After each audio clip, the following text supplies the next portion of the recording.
messagerie Orange, bonjour. La personne que vous essayez de joindre n'est pas disponible. Veuillez laisser votre message après le bip.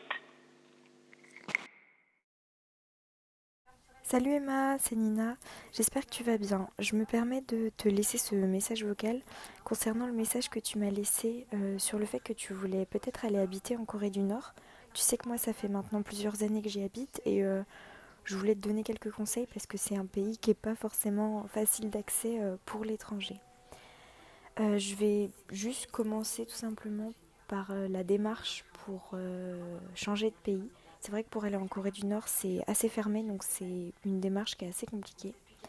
Déjà, il te faut absolument un visa ou une carte de tourisme. Donc toi, je sais que tu m'avais parlé d'aller y habiter, donc je pense que tu vas y travailler. Donc il faudra absolument que tu aies un visa. C'est obligatoire pour rentrer en Corée du Nord. Pour l'obtenir, tu dois d'abord t'assurer que ton passeport il est valide d'au moins 6 mois après la date de ton retour. Pour recevoir ton visa plus facilement, il faudra que tu ailles à l'hôtel Beijing parce qu'en fait le visa tu ne peux l'avoir qu'une fois sur place en Corée du Nord pour que tout soit vérifié et que tu ne mentes pas sur ta situation. Et il faudra absolument que tu justifies ton activité actuelle et celle qui va précéder. Là-bas, l'identité des personnes ne sont pas forcément uniques, c'est-à-dire que on définit souvent une personne par son caractéristique qu'elle a dans un groupe. Une personne seule n'est pas reconnue en tant qu'elle-même. Il vaut mieux être dans un groupe. Tu auras une identité de groupe. C'est différent de la France. Déjà, il faut absolument, si tu vis en Corée du Nord, que tu t'inscrives au registre des Français établis. Il faudra que tu le fasses en Corée du Nord pour que tu sois en lien avec des Français. C'est très important car les Coréens n'aiment pas forcément se mélanger avec les étrangers. Grâce à cette inscription, tu auras les services consulaires qui te communiqueront tout ce qui se passe au niveau de la sécurité, des événements et même un cas d'urgence en France qui peuvent être envoyés en Corée car ce ne sont pas les autorités coréennes qui vont te faire parvenir tout ce qui se passe en France, ce sera l'État français. Au niveau des démarches administratives, c'est assez simple, tu n'as pas besoin de documents en plus. Les documents d'identité des Coréens sont les mêmes que nous, c'est-à-dire le passeport, la carte d'identité et la carte vitale. Pour tes enfants, je sais que tu m'as dit que tu voulais qu'ils soient scolarisés. Malheureusement, en Corée, tes enfants ne peuvent pas être scolarisés dans une école coréenne. Il faudra absolument que tu passes dans un établissement français avec uniquement des Français dedans ou des personnes parlant la langue française. Tu pourras également voter, ce qui est un vraiment bon pas. Il faudra juste que tu t'inscrives sur la liste électorale et que tu fasses ton recensement.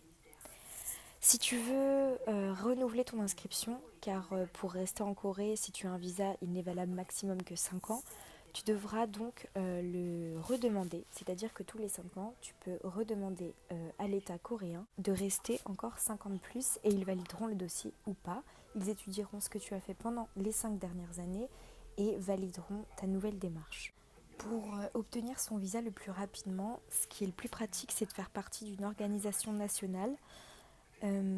Malheureusement, quand tu travailles dans une organisation nationale, l'État coréen peut te faire passer un test pour savoir si tu n'es pas là pour divulguer des informations secrètes ou non. L'État peut te faire un test de 10 jours, ils vont évaluer tes compétences au travail et accepter ta demande ou non de rester travailler dans ce pays. Au niveau de la vie là-bas, il faut que tu fasses attention. Car comme je viens de te le dire, le pays accepte mal l'étranger. Les autorités coréennes sont sous les ordres de Kim Jong-un, qui est le dirigeant suprême de la Corée du Nord. À ton arrivée dans le pays, la première chose que tu dois faire, c'est te rendre aux autorités pour signaler ta présence au pays. Les autorités vont t'emmener quelque part, ça va te surprendre. Ils vont t'emmener devant la statue de tous les anciens dirigeants et de celui devant. Ils vont t'emmener devant les statues de tous les anciens dirigeants du pays et surtout devant celle de Kim Jong-un. Tu devras les saluer et montrer ton respect en offrant une fleur devant chaque statue. C'est très important si tu ne veux pas avoir d'ennui avec les autorités. La culture va te paraître vraiment différente. Les Coréens n'acceptent pas trop l'étranger et ont du mal avec les visages qui ne leur sont pas familiers. Il faudra donc que tu te démarques et que tu montres ton respect pour eux. Cependant, avec l'arrivée de nombreux Européens en Corée du Nord, ils ont de plus en plus de facilité à accepter.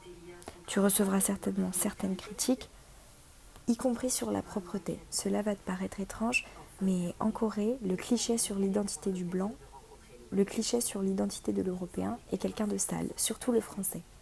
Tu vas être également surpris de la propreté de la ville, des rues. et de l'ambiance qui règne. Voilà, si tu as d'autres questions sur ta place en Corée et si tu as d'autres informations à me demander, n'hésite pas. Salut!